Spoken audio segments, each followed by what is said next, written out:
అది ముంబై పట్టణం. ఆ స్కూల్ ప్రిన్సిపల్కి యేసు ప్రభు అంటే ఇష్టం లేదు. ఈ కాంపస్ లో బైబిల్ను పంచిపెట్టిన, కరపత్రాలు పంచిపెట్టిన నిర్దాక్షిణంగా కొడతాం, పోలీస్ స్టేషన్లో పెడతాం, అంత కఠినంగా ఉండేవాడు. ఓ రోజు శాలరీ డ్రా చేసుకురమ్మని స్కూల్లో 2 టీచర్స్ని బ్యాంకుకు పంపించాడు. రమారమి 20 లక్షలు డ్రా చేశారు. ఆటోలో కూర్చున్నారు. ఈ టీచర్ గారు ఇద్దరు ఆటోలో కూర్చోవటంతో ముచ్చట్లో పడిపోయారు. ఈ లోపు స్కూల్ స్టాప్ రానే వచ్చింది. ఈ డబ్బులు బ్యాగ్ మర్చిపోయి దిగిపోయారు.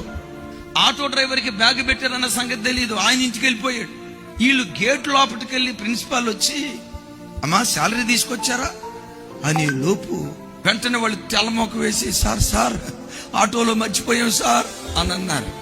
ప్రిన్సిపల్ అన్నాడు, నాటకాలు ఆడకండి. మీ ఇల్లు అమ్ముతారా, పొలాలు అమ్ముతారా, ఆస్తి అమ్ముతారా, చివరికి మీ ప్రాణం తాకట్టు పెడతారేమో.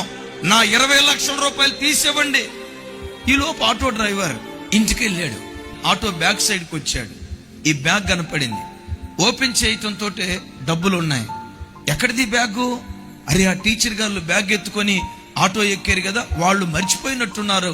మొత్తం చూసి వెంటనే రివ్వుమంటూ ఆ స్కూల్ కాంపస్కి వచ్చాడు. టీచర్, నా ఆటోలో మీరు డబ్బులు మర్చిపోయినట్టున్నారు, ఇదిగో మీ డబ్బులు మీరు తీసుకోండి. 20 లక్షల రూపాయల డబ్బులు ఆ టీచర్ చేతులు పెట్టారట. ఆ ప్రిన్సిపాల్ గారిని ఎవిరిపోయి, ఏమయ్యా ఇంత పేదోడు కదా, ఈ 20 లక్షల రూపాయలు తీసుకుని ఎటో గట్ట వెళ్ళిపోతే నీ తలరాత మారేదిగా.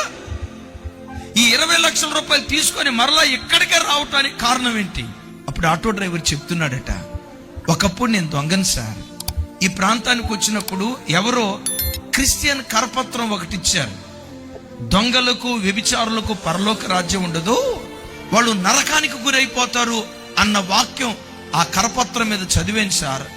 ఆ రోజు నుండి దొంగతనం మానేసి నీతిగా బ్రతకటం ప్రారంభించాను సార్. ఆ యేసు ప్రభు నన్ను మార్చాడు, నేను నీతిగా బ్రతుకుతున్నాను అని చెప్తే ప్రిన్సిపల్ అన్నాడట, యేసుక్రీస్తుని ఆరాధించే నీవే ఎంత నీతిగా బ్రతికితే నీవు ఆరాధించే యేసుక్రీస్తు ఇంకెంత నీతి కలిగిన వాడై ఉంటాడో కదా.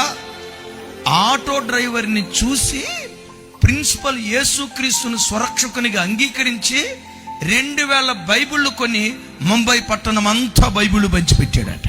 మీ అన్నగా నా చేతులు జోడించి మీ కాళ్ళు పట్టుకొని దండం పెట్టి చెప్తున్నా, గతంలో నువ్వు ఎలా బ్రతికినా ఈరోజు వాక్యం వింటున్న ఈ దినం నుండి నువ్వు బ్రతికే ప్రతి చోట రారాజైన యేసుక్రీస్తును నీ ప్రవర్తన ద్వారా ఊరేగించుదువుగాక.